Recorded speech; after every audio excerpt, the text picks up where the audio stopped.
The conference slate of games is set to begin. Is your team ready for the chaos? SoCon Fast Break starts now. All right, happy holidays to everybody as we get ready for the excitement of conference play in the Southern Conference. A little bit different setup here as we are doing some remote connection. Mr. Darren Angel, as always, joining us, but out and about, enjoying some family time, R&R, trying to get some relaxation. And again, sometimes, Darren, I know this time of year, you might not be able to relax. No, I'm trying, but we've got both our daughters' birthdays in December.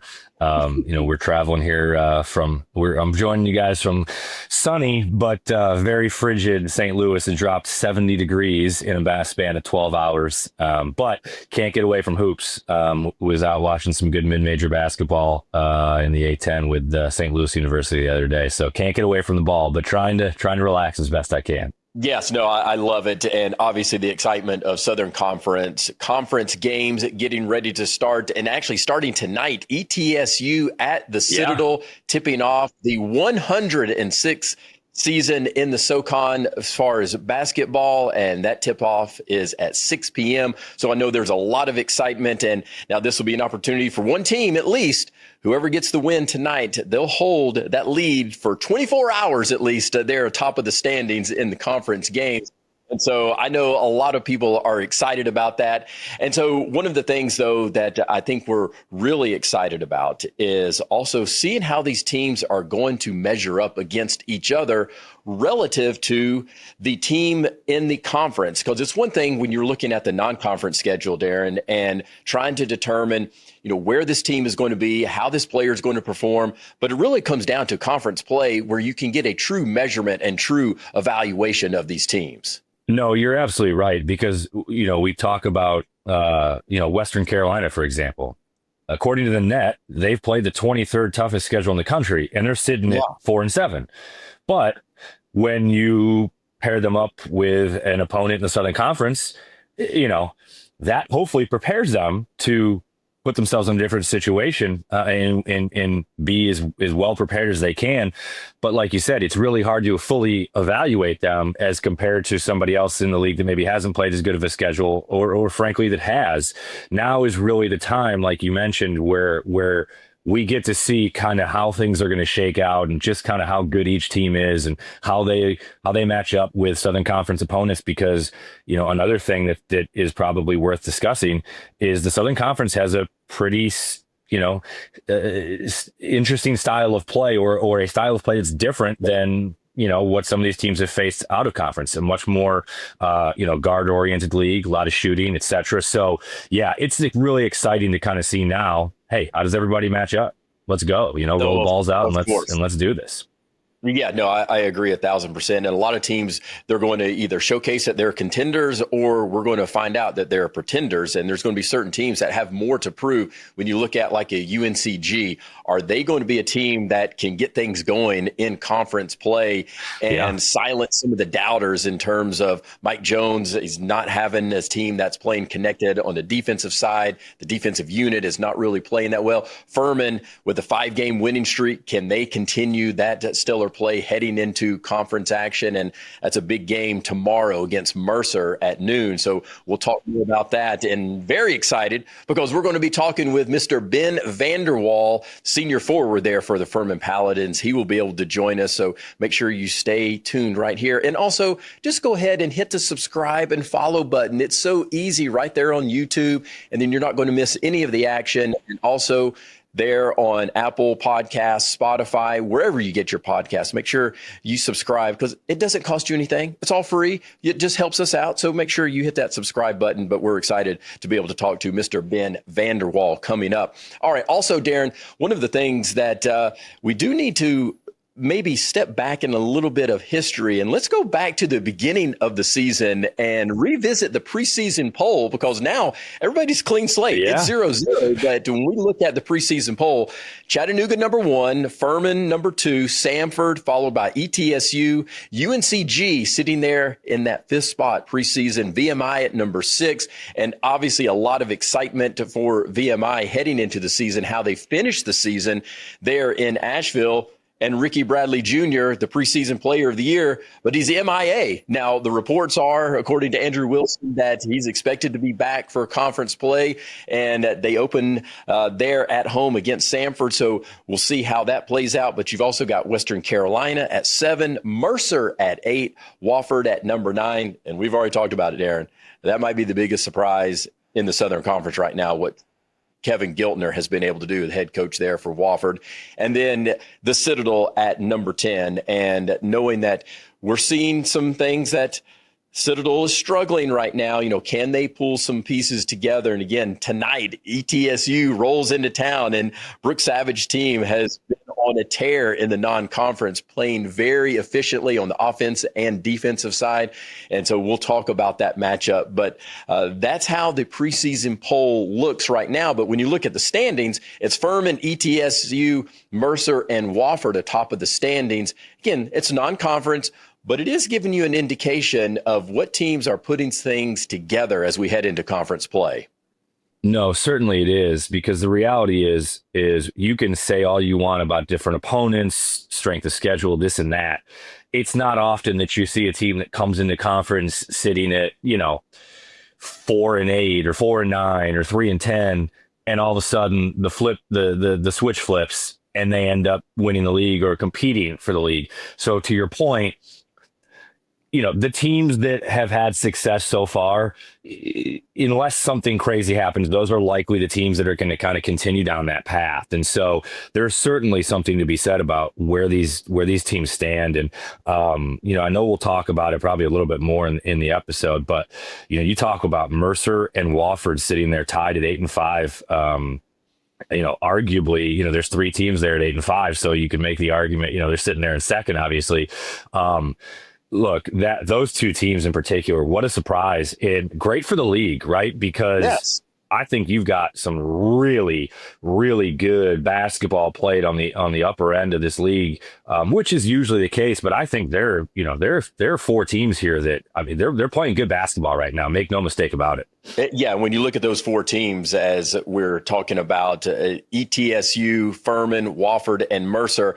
And Brian, I want you to put up this graphic because this is very interesting, as I'm a stats guy, so I love diving into the stats and looking at various reasons why certain teams are playing a certain way. And you can't go off of just stats, but it does give you some context and starts helping develop the story. So we're analyzing the relationship between points in the paint and fast break points. And you look at that top right quadrant, the Penthouse quadrant, so to speak, right there. These are teams that are leading efficiently because they can score in the paint and they can also score in transition. And that is oh so important. And the teams that can do that best, they typically are going to have more success, Darren, because this is a way that you can be efficient. Obviously, fast break points, we know how critical those are because you need to be able to score without an organized defense out there. And fast break is how you do that transition. Yeah. And then if you can have that opportunity of scoring inside the paint,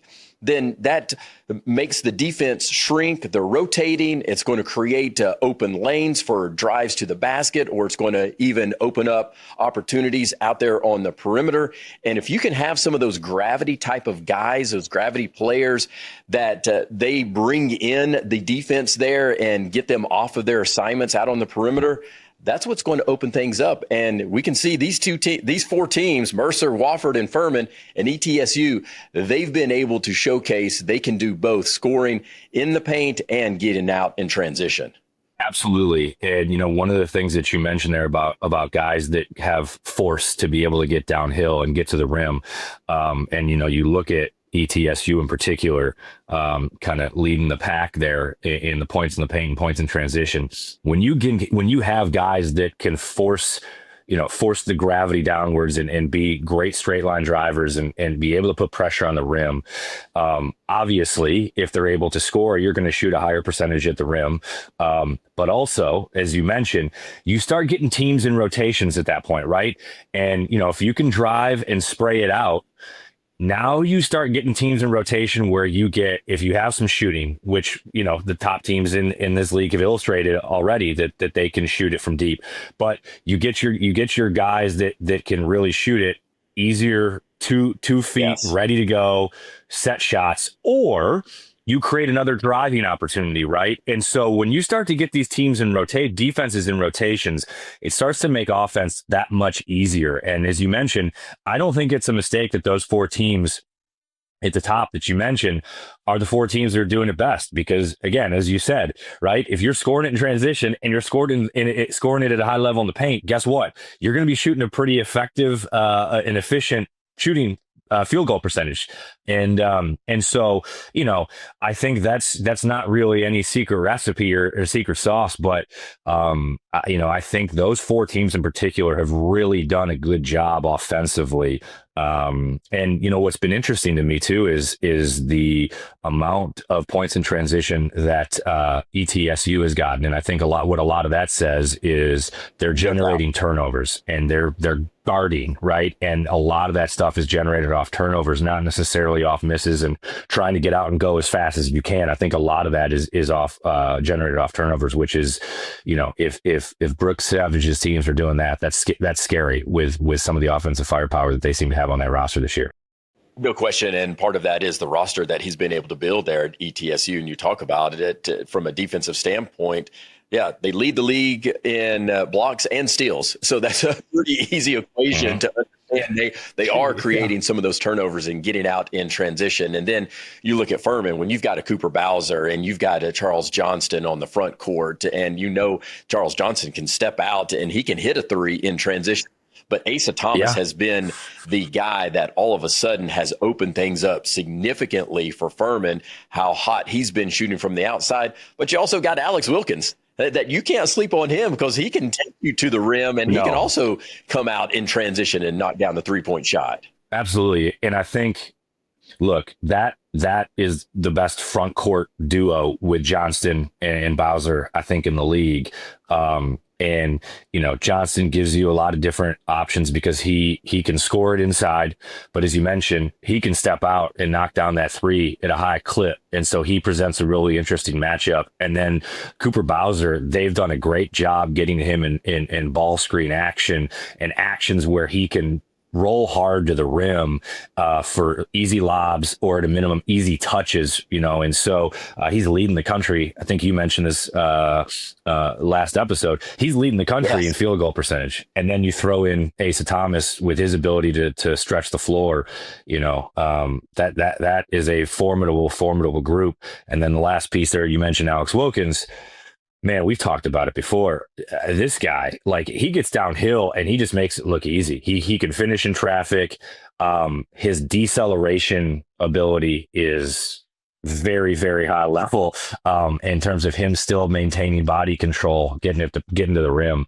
And so, I can't say enough about how well Furman has done over this 5-game winning streak of being able to score efficiently at the rim and in transition. And we're going to ask Ben Vander Wal about Alex Wilkins. I want to get some of his insights when he first realized how good Alex Wilkins could be or is. And so definitely looking forward to talking with Ben.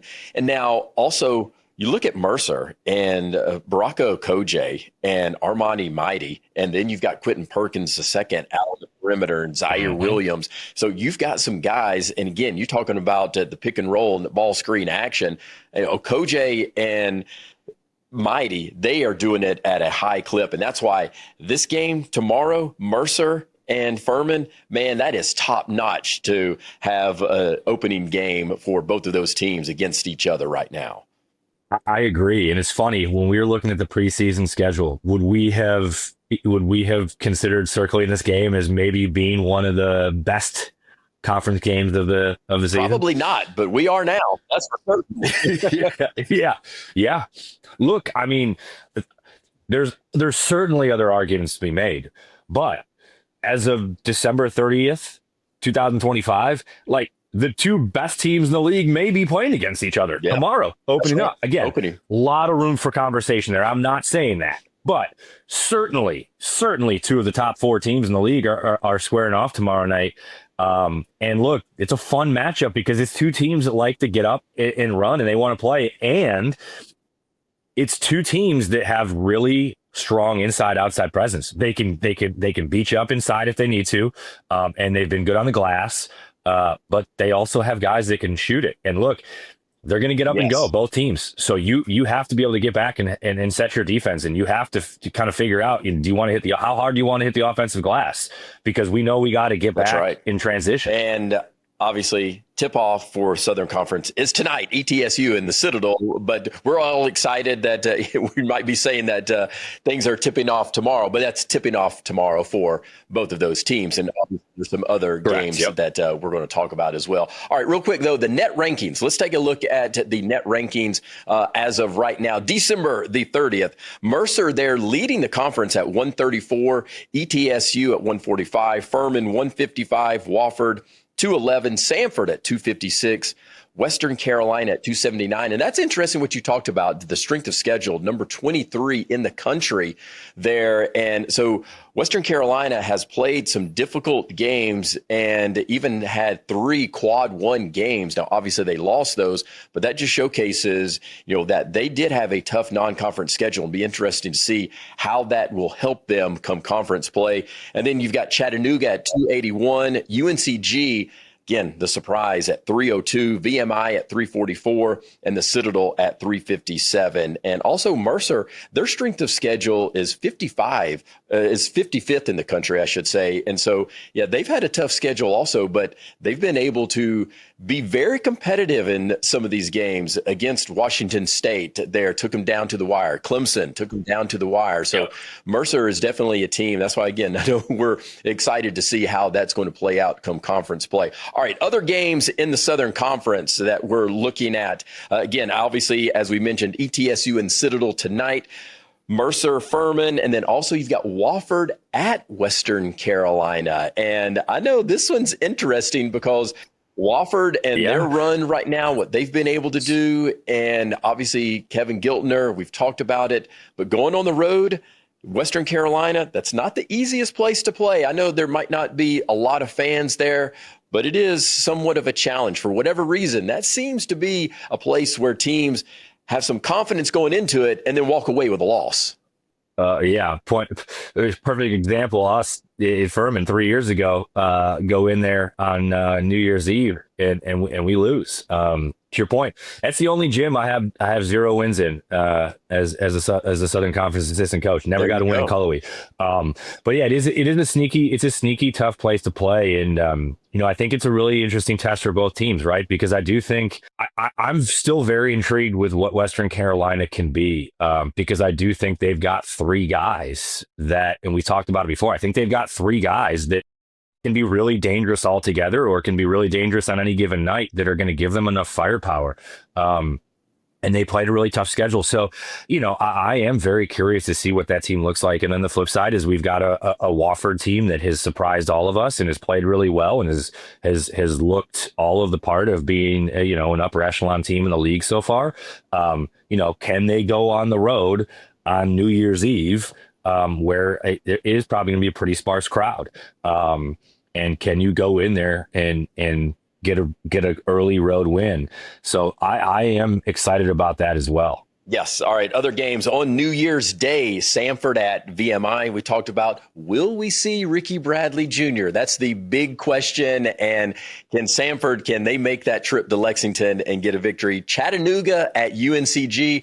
We're going to start learning some things about these teams. And then also on January the 3rd, Chattanooga then travels to VMI, Wofford at the Citadel, Samford at UNCG, Western Carolina travels down to Greenville to take on the Furman Paladins, and then Mercer. We talked about their schedule. It only gets tougher because then they go on the road at ETSU after their game against Furman. Yeah, so there's 4 teams that open the conference slate of games on the road. You've got Chattanooga at UNCG and VMI, Mercer at Furman, and then followed at ETSU, Samford at VMI, and then travels to UNCG, and then Wofford travels to Cullowhee, as we talked about, against Western Carolina and the Citadel after that. So that's going to be interesting to see which of these 4 teams can have success early on the road.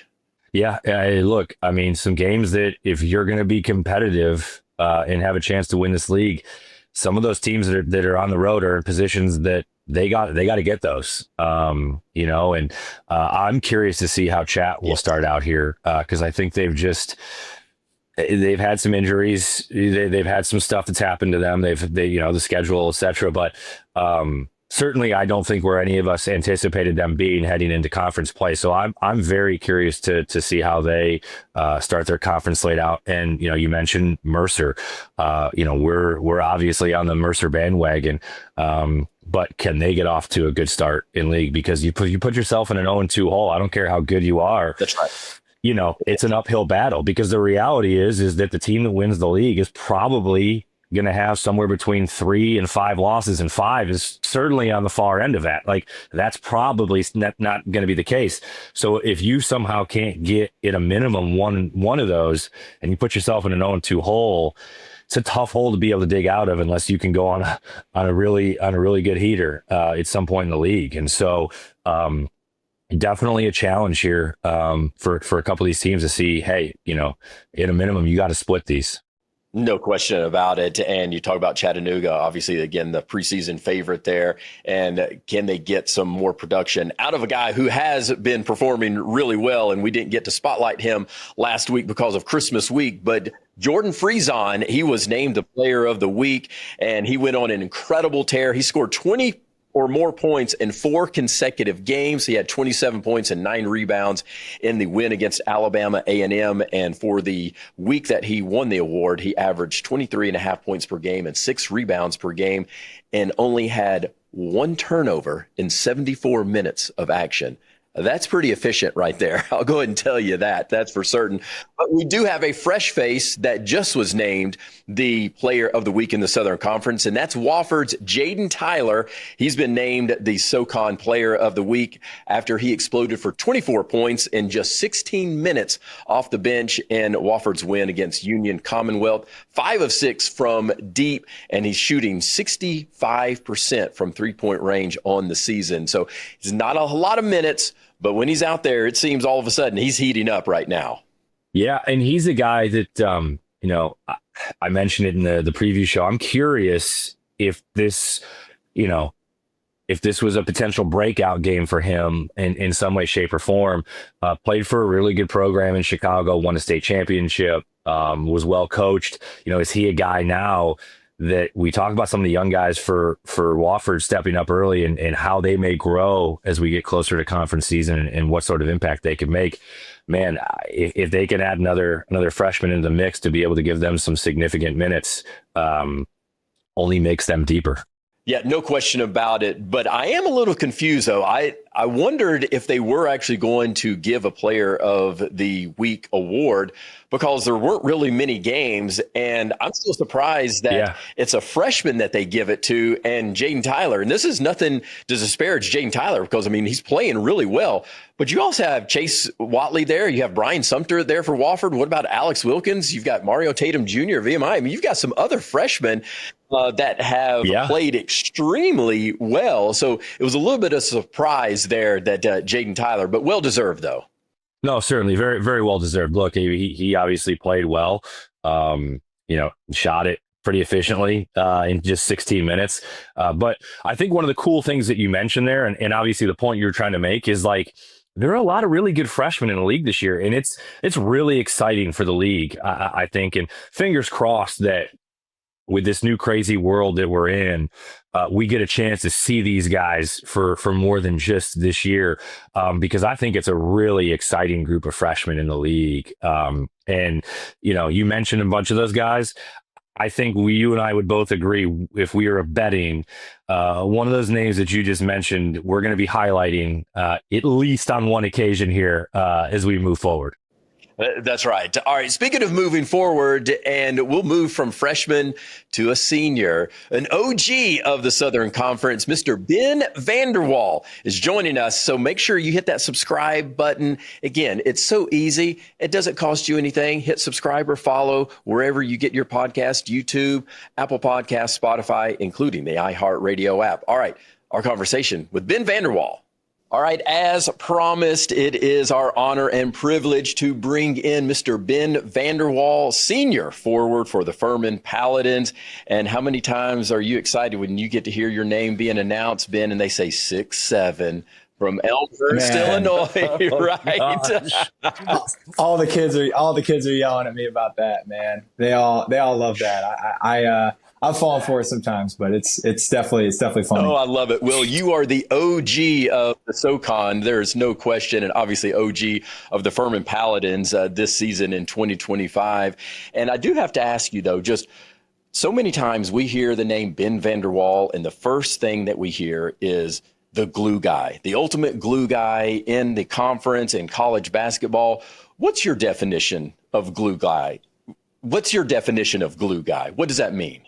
For me, I think that's just, I'm trying to do anything that the team needs, really. And whatever guys, whatever can get me out on the floor, it can get me opportunities to help the group. Like, glue guy for me is just doing the winning plays, making winning plays, finding opportunities to do things to set guys up to play to their strengths. And because that's ultimately my strength. And when a team gets to their best, it's when you have 5 guys and 15 guys really all playing to their strengths and doing what they do best. So that's probably what I would say a glue guy is in my eyes. Yeah, there's no question about it. And you're the epitome of that. And that's been from the very beginning, your freshman year there in that 2022 season.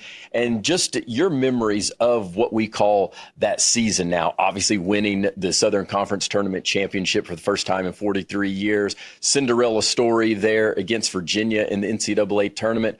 What have you taken away from that season in terms of now how that has helped you your senior year? Man, absolutely. Like that season brings back such amazing memories for me. And, it's a team and people and a group I'll never forget for the rest of my life. And we'll be bonded for life as brothers, which is kind of a unique and fun thing about it. For me now, obviously, as a freshman then and being a senior now, one thing I really take away is the leadership from especially Mike and Slaw. And the way that they approached the game, like they were so mission oriented. Like Mike Bothwell and Jalen Slauson, all they wanted to do coming back their 5th year was win a championship. And for me, like seeing that from a leadership perspective, like that impacted the way they led.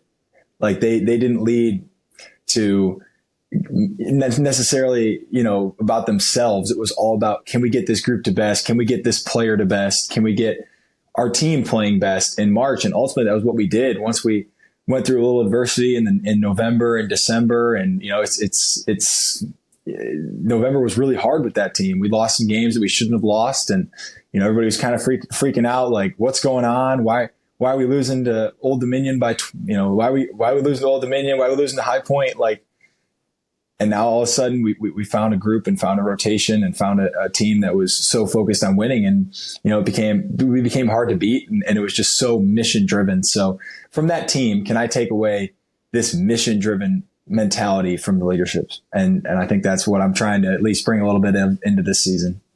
Man, you're going to make me tear up here thinking about that group, man. That's that was really a special group, though. And you were a huge part of that, right? So can you tell us a little bit more, Ben, like what you've taken from that group? You mentioned, Jalen Slauson and Mike Bothwell being integral pieces in providing such great leadership to that group. Can you tell us kind of some of the stuff you've learned from them that you've tried to instill in this group? Because obviously this is this is the youngest group that you've probably been around, regardless of your age, in terms of the amount of freshmen in the program. Tell us a little bit about what you've taken from that group that did such a good job leading and what you've kind of instilled in some of these young guys on this group, because you've gotten some great contributions out of freshmen so far this year. Yeah, I mean, my freshman year, I had a very unique relationship with Slaw, which helped me a lot. I was kind of going into the season. It wasn't looking like I was going to play a whole lot. And I was kind of fighting the whole red shirt, not red shirt thing. And, Slaw kind of took me under his wing, which was really unique. And he didn't really have to do that. And he and I roomed together on the road, and every home game we watched film together. And he was really wanted to make sure that he brought me along because he knew that I could help the team when I was right. And he made a huge effort to do that. And it's something I'm forever grateful for. And he didn't have to do that. That's the player of the year. And that's the reigning defensive player of the year before. And a dude who got drafted and has played for the Kings. And the Magic and the Pacers, like, and he was worrying about freshman Ben, like that was very unique and not something you would see across college basketball. And that's really a testament to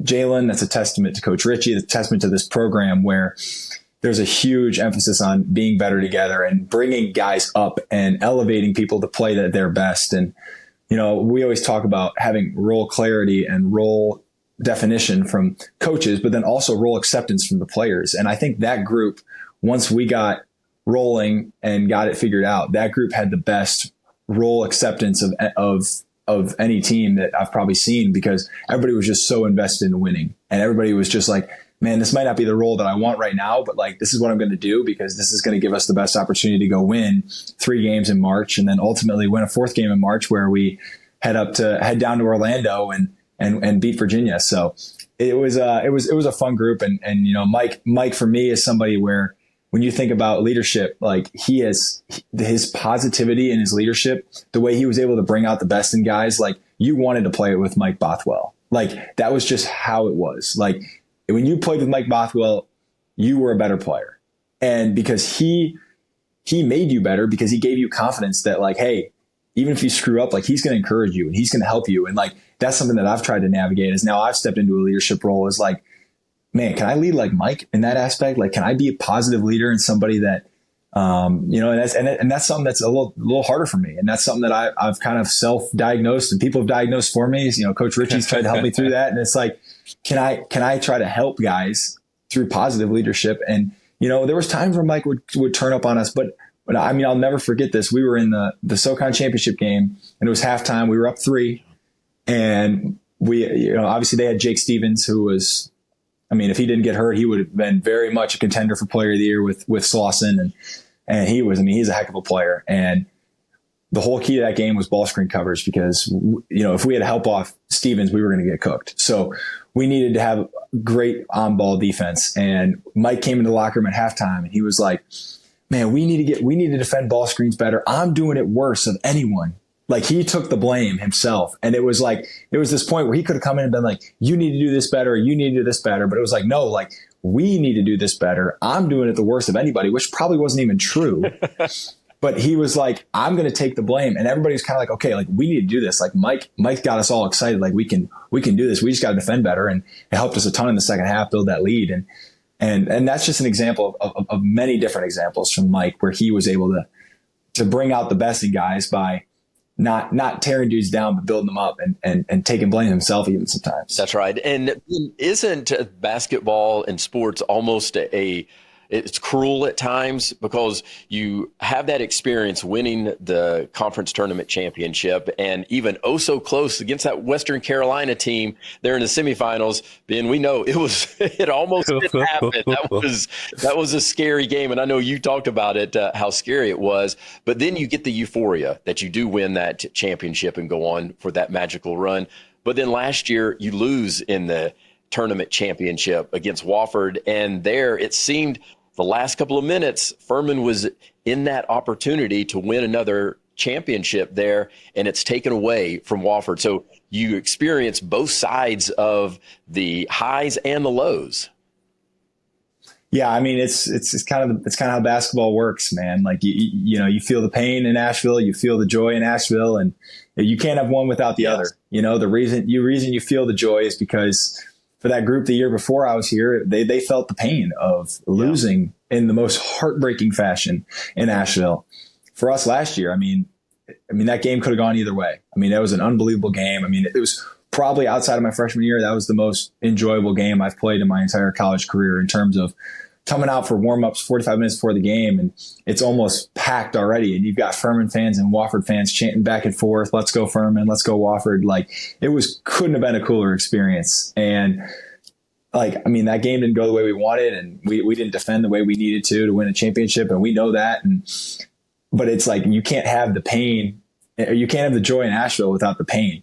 And so I think like that can fuel us a little bit this year. Like, hey, we don't want to feel that pain again. And you see that all across sports, is that you feel the joy of winning just from not losing. Yes, no doubt. And obviously you're on a 5-game winning streak heading into conference play right now. And talk about just now, it's the next chapter as we get ready for the conference slate and the excitement heading into this season.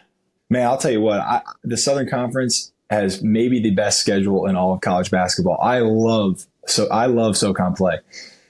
2 games a week. You play everybody. It's not like this whole, one team you only play one time, or you only go on the road. Like, you play everybody home and away.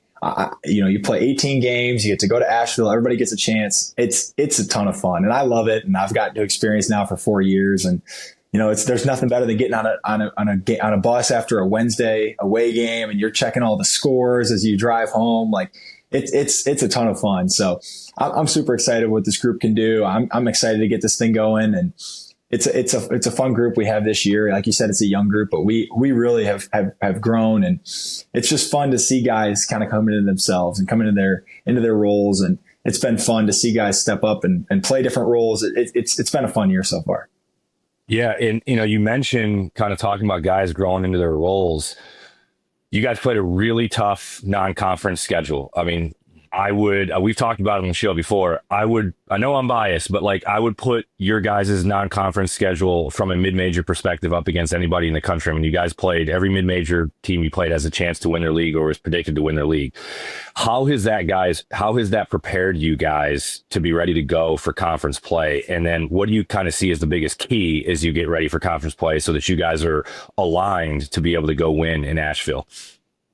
Yeah, I mean, we played a tough schedule, and that was what we wanted. That's what we try to do every year. We want to play teams that are going to get us ready for big games that we're going to play in mid-January and mid-February, because going on the road in the SoCon is hard, and there's so many good teams and so many good coaches and players and programs that we want to play the best programs that we can in the non-con. And we got some great teams. We got to play some, like you said, projected league winners and some teams that are gonna put up a really good fight in their league. So it ultimately gave us opportunities to, before we get to SoCon play, be tested and play tough games and see where we need to improve and self-diagnose and self-scout and get us in a position where now as we get into SoCon play, we can have a better idea of who we are as a team, what we're about, and how we're going to proceed and continue to keep getting better. And for us, I think a big key is going to be just continuing to have guys, play the role to the best of their ability, right? Like, we've got some super talented guys, and we've got some players that can impact games. And it's like the more we can mesh this group together and we can get guys playing to their strengths and doing what they do best, like, sky's the limit. So it's a fun group, and we got a bunch of guys who, great personalities. And I just came back from a team breakfast, and we were laughing and smiling the whole time because it's a great group, and it's a fun group, and we've got some great personalities. Yeah. And hey, and it's conference play. This is what it's all about. Yeah. What you fight for right here. And talk about some of the players, though. I just need to get from insight from you.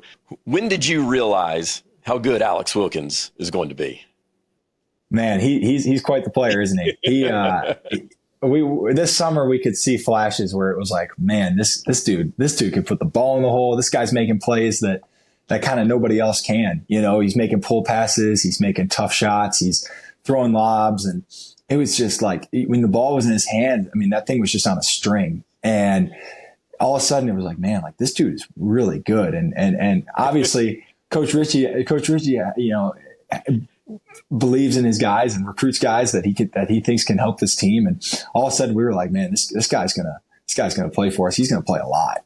And it's been so much fun to watch him grow and even see how much he's grown since the start of the year. And he's out there now, like, and he's settling us down sometimes, and that's awesome. And that's growth. And that's what we need. Like, that's why you give him these reps at the start of the year where we're like, we need to let him grow and let him do things, because he's super talented, and he's such a great dude and such a great player. And so it's like playing with him super fun, and it's super easy to root for. And that's what the fun thing about this group is. All these guys, man, like, they're so easy to root for.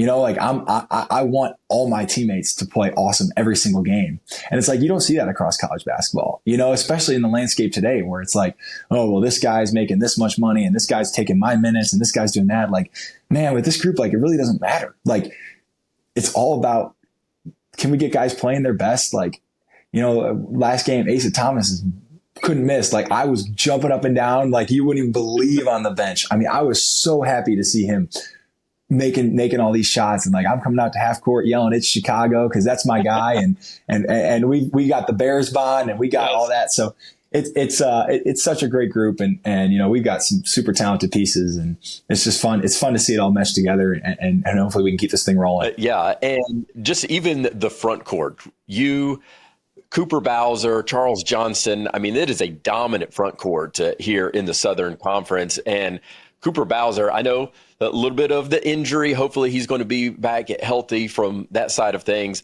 But just even looking how he has progressed and developed over the years, I mean, it's pretty special. And I think that's part of what we see at Furman, the development. And Cooper Bowser is one of those guys that speaks in volumes to showcasing the development side there at Furman. Man, absolutely. And he's been so committed to getting himself better and becoming he's leading the country in field goal percentage. Like, I mean, it's unbelievable. And it's been super fun to see him, get better and do all these things and impact the game, because he's always had the size. I mean, he's put on a ton of weight, and, he last year in his freshman year, he struggled sometimes with finishing, catching, and all that kind of stuff. He was working with our old strength coach, catching footballs to try to get his hands better, and tennis balls, and like doing all this fun stuff. And now all of a sudden that's paying off, because you know what? He's shooting 80-something% from the field. And it's every time you throw the ball up there, he's dunking that thing, and he's smiling, and he's pointing at the guy who threw him the lob. And it's like, man, it's just fun it's fun. He's so fun to play with. And he's got, I can't say it enough. Like, these guys have such amazing, personalities, and are such great dudes that it's like being in the locker room and playing with them and being on the court with them. Like, it's so easy to do that because they're great dudes, and it's like, that's what it's all about. It's like, our program is about being better together and playing the game as a group, and playing the game the right way, and playing with a smile on your face. And like, I think that's when we're at our best, is we've got great energy, and we've got dudes who are out there smiling and pointing and giving chest bumps and, dancing, all that kind of stuff. Like, that's when we're at our best. And I think, Coop's the epitome of that, because he when he gets smiling and he gets going, like, it gets our whole group. Oh, he gets our whole group jazzed, because nothing's better than an old Bowser dunk. That's right. There, huh? Yes. And those EGBs, those energy giving behaviors, that's for certain. I know that's a staple there.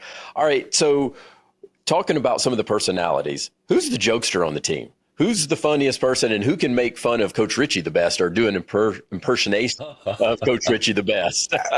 We've got some funny dudes, man. But I think consensus would be Coop's brother, Cole. He is definitely the funniest dude on the team. I mean, anytime I'm with him, I mean, I'm laughing. He's the jokester. So, but we've done everybody's done some good impersonations of Coach Ritchie over the years. He gives us nice opportunities to do that. He's got some great quotes, and he's got stuff where it's layups for us. But Coop's done some good ones. I've got some good ones. Cole's done some good ones. We've had some guys in past years get some Coach Ritchie impressions. It's a good time. I love it. All right, so who's the better athlete, you or your sister, though? That's a good question. I'm probably going to give her the nod there. She's a beast. I'm so proud of her, and it's been, I mean, it's so much fun watching her play. I mean, people who watch the games with me know how intense I get into them. And, I basically stand for most of her games, even when I'm watching in the apartment. If it's a big game, I'm up and I'm standing. So she's had an awesome year, and she loves it. And it's been fun watching her play and all these different stages, Elite Eight this year, play for the USA and her different various roles. And it's fun, but I give her a hard time sometimes. I think it's closer than people realize, but we definitely debate it in our house. Well, I mean, keeping it light here, you mentioned the Chicago connection with you and Asa, and obviously when I was there, we had the Chicago connection talking Chicago sports. How deep are our Bears going in the playoffs this year? Tough one against San Francisco, but I wasn't mad after losing that game, because it was the first time maybe in my 41 years that we actually gotten involved in a shootout, scoring points. Yeah. How deep are the Bears going this year, Ben? I mean, if this shows anything, I bought a Caleb Williams jersey yesterday. So even after a loss, I believe in my Bears. No, it's been fun. We've got one of our managers is also a Bears fan. So the three of us usually get together for Bears games on Sundays, and we all watch at our apartment. Our apartment's got 2 TVs. So usually we got to try to talk the other apartment people into letting us use the main TV for the Bears. But now all of a sudden the Bears become must see TV, so it's easy to get them on the first screen. So yeah, I think we got a chance. The NFC is pretty open this year. I think it's a lot of teams that are in the same level, but it'll be fun to watch some playoff football, man. That's what I'm looking forward to. That's right. Playoff football is different, and just as we know, conference play is different as well. And speaking of Bears, you got to get ready for tomorrow's action against the Mercer Bears there at Timmons Arena at noon tip-off, and I know you're excited about that. And Ben, can't thank you enough for joining us here